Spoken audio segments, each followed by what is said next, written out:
کے ساتھ ان کے رشتہ داروں کا کیا برتاؤ ہونا چاہیے وہ بیان کریں گے۔ ایک مرتبہ درود شریف پڑھ اللہم صلی اللہ علیہ وسلم کہ جب کسی کا موت کا وقت قریب آ جائے یا موت کی نشانی ظاہر ہو جائے تو اس وقت اس کے گھر والے عموماً رہتے ہیں۔ تو علماء نے بیان فرمایا جب کسی کی موت کا وقت قریب آ جائے یا اس سے موت کی نشانی ظاہر ہو کہ ابھی مرنے والا ہے تو اس کے آس پاس جو ان کے بیٹے اس کے رشتہ دار ہوں گے اس کے لیے دو چیز کرنا چاہیے۔ سنت یہ ہے کہ میت کو داہنی کروٹ پر لٹا کر منہ قبلہ کی طرف کر دے۔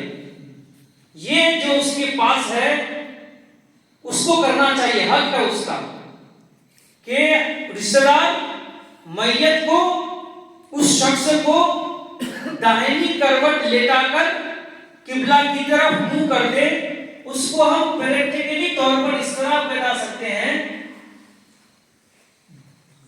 اس طرح کر دے، ہے کہ نہیں؟ داہنا کروٹ کیا ہوگا؟ یہ نیچے ہوگا اور بایاں والا اوپر ہوگا، اسی کو کیا کہتے ہیں؟ داہنا کروٹ کہتے ہیں، ہے کہ نہیں؟ ایک طریقہ ہے۔ دوسرا طریقہ یہ ہے کہ میت کو قبلہ رخ کر دیا جائے، یعنی اس شخص کو جو انتقال کرنے والا ہے کہ نہیں، لگے کہ موت کا وقت قریب ہے، اس شخص کو کیا کرے؟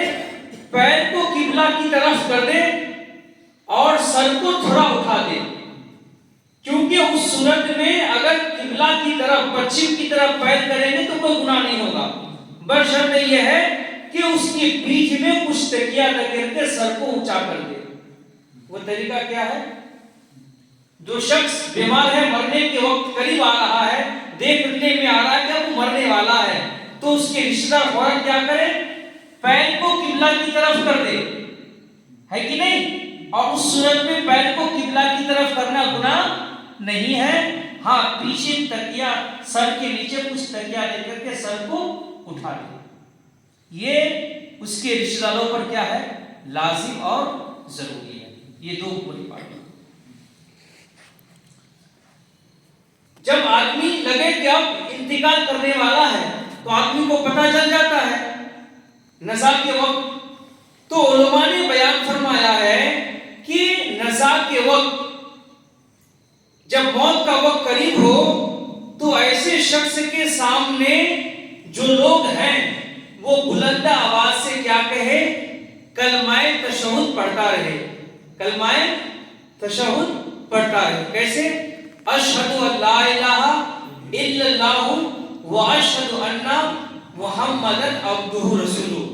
لیکن یاد رکھیں کہ اس شخص کو آپ پڑھنے کے لیے نہ کہیں بلکہ آپ بلند آواز سے پڑھتا رہیں، اس کو کہیے گا نہیں، کیونکہ جب موت کا وقت قریب آتا ہے تو وہ خود پریشان ہوتا ہے۔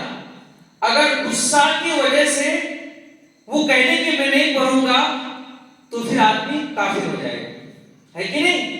اسی لیے جو شخص مرنے والا ہے اس کے سامنے آپ خود سے بلند آواز سے اشہد ان لا الہ الا اللہ واشہد ان محمدن عبدہ ورسولہ یہ پڑھتا رہے تو آپ کا سن کر کے وہ کیا کرے گا؟ پڑھ لے گا۔ یہ چیز اس کو پڑھنے کی تاکید نہ کریں۔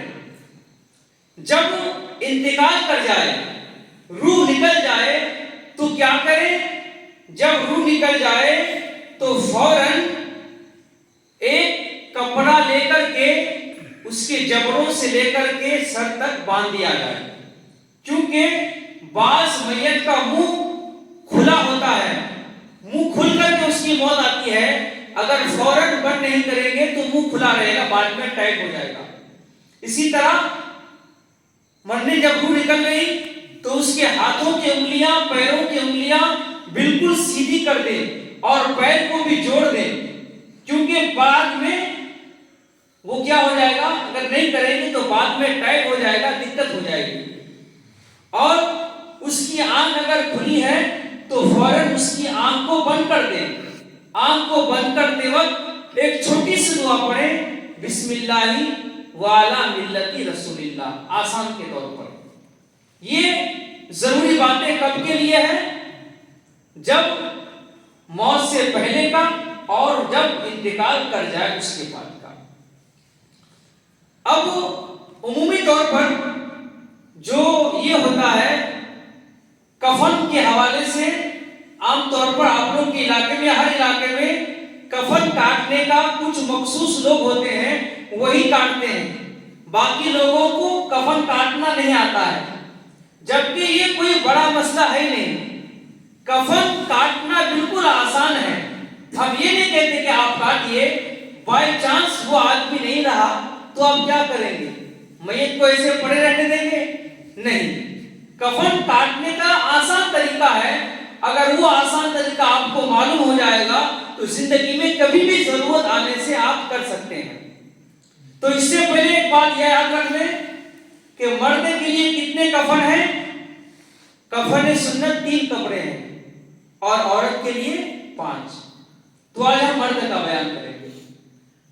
مرد کے لیے کفن سنت کتنے ہیں؟ 3 کپڑے ہیں اور عورت کے لیے 5۔ مرد کے لیے کفن سنت جو 3 کپڑے ہیں ان میں سے ایک کپڑا ہے لفافہ، جو سب سے اوپر ہوتا ہے، اس کے بعد ایک ہوتا ہے ایزار جس کو تہبند بولتے ہیں، اور ایک ہوتا ہے کفنی۔ یہ الگ الگ حساب سے اس کا نام آتا ہے، میں آپ کو بتا دوں گا تو آپ کو سمجھ میں آ جائے گا۔ عمومی طور پر لوگ کنفیوز رہتے ہیں کہ میٹر کے حساب سے کفن کاٹتے ہیں، جو کاٹتے ہیں اس کو اندازہ ہو جاتا ہے، اگر میٹر کے حساب سے کاٹیں گے، کسی کی قد اونچی ہے، کسی کی قد نیچی ہے، کوئی لمبا قد کا ہے، کوئی چھوٹے قد کا ہے، تو اس میں ڈسٹرب ہو سکتا ہے۔ تو شریعت نے ایسا طریقہ بیان کیا ہے، اگر وہ معلوم ہو جائے تو کوئی مسئلہ نہیں ہے۔ کفن کاٹنے کا آسان طریقہ یہ ہے، پہلی جو چادر ہوتی ہے اس کو لفافہ کہتے ہیں، اس کی مقدار یہ ہے کہ آدمی میت کے جو قد ہے اس سے اتنا بڑا ہو تو اس کو باندھ سکے۔ جیسے کہ یہ میت ہے،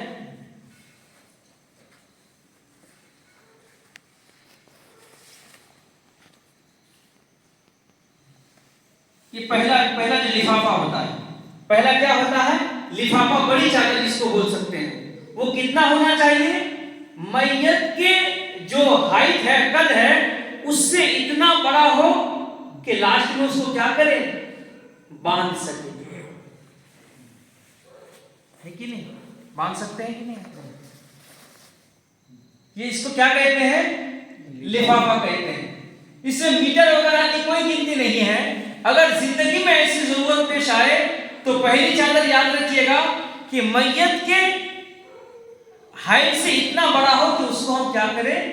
باندھنے میں کوئی دقت نہ ہو۔ یہ پہلی چادر ہو گئی۔ اس کے بعد دوسرا ہے جس کو تہبند بولتے ہیں۔ تہبند کی مقدار کتنی ہوتی ہے شریعت میں؟ آدمی کے ہائٹ کے برابر، اس سے زیادہ نہیں۔ تہبند کی مقدار کتنی ہے؟ آدمی کے، میت کے ہائٹ کے، جتنے اس کی ہائٹ ہے اتنے ہی۔ مثال کے طور پر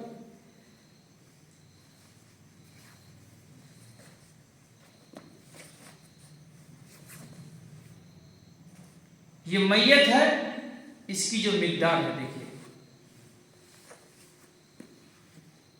اور کوئی مسئلہ نہیں، پہلی چادر بڑی ہو اور دوسری آدمی کے قد کے برابر، اور تیسرا جو کفنی ہے وہ ہے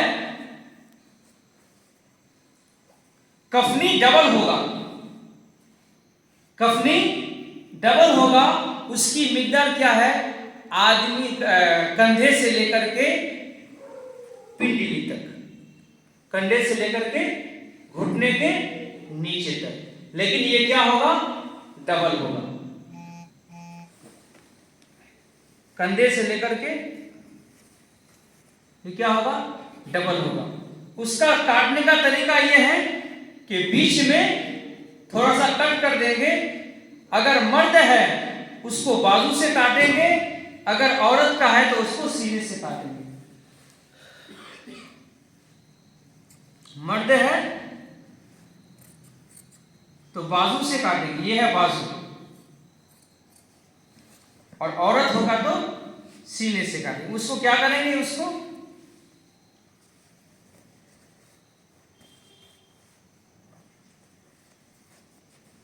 یہ ڈبل ہوتا ہے، دیکھ لیجیے، یہ کیا ہے؟ ڈبل۔ آدمی کے بازو سے لے کر پیر گھٹنے کے نیچے تک، اس طرح، اور کچھ نہیں، یہی بس ہے، کوئی پریشانی نہیں، کوئی دقت نہیں۔ باقی آسانی کے لیے جو رومال بناتے ہیں میت کو نہلانے کے لیے، کپڑا پوچھنے کے لیے، وہ اپنی اپنی سویدھا کے حساب سے بنا سکتے ہیں، لیکن کفن کاٹنے کا طریقہ یہی ہے۔ پہلی، لفافہ آدمی کے ہائٹ سے تھوڑا سا بڑا جو باندھا جا سکے، دوسرا میت کے قد کے برابر، اور تیسرا میت کے گردن سے لے کر گھٹنے کے نیچے تک، لیکن یہ کیا ہوگا؟ ڈبل پنڈا کا ہوگا، اور بیچ میں کاٹ کر کے بازو سے کریں گے اور سر کو ڈال دیں گے۔ اب اس میں یہ ہوگا کہ پہنائیں گے کیسے؟ تو پہنائیں گے، پہنانے کا طریقہ بھی دقت ہو سکتی ہے تھوڑی سی۔ پہنانے کا طریقہ یہ ہے کہ سب سے پہلے بڑی چادر کو رکھیں گے، اس کے بعد دوسری چادر کو رکھیں گے، اور اس کے بعد جو کفنی ہے اس کو اس حساب سے رکھیں گے، اور میت کو لا کر کے یہاں رکھ دیں گے، اور کپڑا ایسے رکھ کے پہنا دیں گے۔ پہلے دائنا، پھر بایاں، پھر دایاں، پھر بایاں، ایسا کرتے ہیں، اور باندھنے والا اپنے اپنے حساب سے 3 باندھ دیا جائے گا۔ یہ آسان طریقہ ہے، بالکل سہل ہے، زندگی میں اگر کبھی بھی پیش آئے تو آپ کر سکتے ہیں، کوئی مسئلہ نہیں ہے، کیونکہ ہمارے ماں باپ کا ہم پر حق ہے کہ نہیں؟ تو کم سے کم مرتے وقت، انتقال کے وقت اولاد پر لازم ہے کہ شریعت کے حساب سے اس کو دنیا سے کیا کریں؟ رخصت کریں۔ اگر ہمارے ماں باپ ہمارے لیے زندگی میں بہت کچھ کر سکتے ہیں، اگر تھوڑی سی معلومات کی بنیاد پر اگر ہم شریعت کے مطابق ان کو رخصت بھی نہ کر پائیں تو یہ کیا ہے؟ بہت افسوس کی بات ہے۔ وآخر دعوانا ان الحمدللہ رب العالمین۔ یا اللہ اس کے ثواب نبی کریم صلی اللہ علیہ وسلم کی بارگاہ میں پیش کرتے ہیں، قبول فرما۔ یا اللہ اس کے ثواب تمام انبیاء کرام، رسولان نظام، تمام صحابی صحابیات، ازواج مطہرات، تمام اہل بیت اطہار، تمام شہیدان کربلا، اسیران کربلا، تمام ائمہ مجتہدین، علماء مجددین، تمام کتب و ابدال، جملہ اولیاء کرام، صوفیاء کاملین، خصوصیت کے ساتھ پیرانی امہ اور سرکار دادا بابو علیہ رحمہ کی روح کو نظر کرتے ہیں، قبول فرما۔ یا اللہ حاضرین میں جتنے بھی لوگ بیٹھے ہیں ہم سب کی مغفرت فرما۔ یا اللہ ہم سب کے صغائر کبائر گناہوں کو معاف فرما۔ یا اللہ ہم سب کے ماں باپ کے صغائر کبائر گناہوں کو معاف فرما۔ یا اللہ ہم سب کو دین سیکھنے سکھانے کی توفیق و رفیق عطا فرما۔ ان اللہ و ملائکتہ یصلون علی النبی یا ایھا الذین آمنوا صلوا علیہ وسلموا تسلیما۔ اللہم صل علی سیدنا مولانا محمد وآلہ وسلم۔ صلاۃ و سلام علیک یا رسول اللہ برحمتک یا ارحم الراحمین۔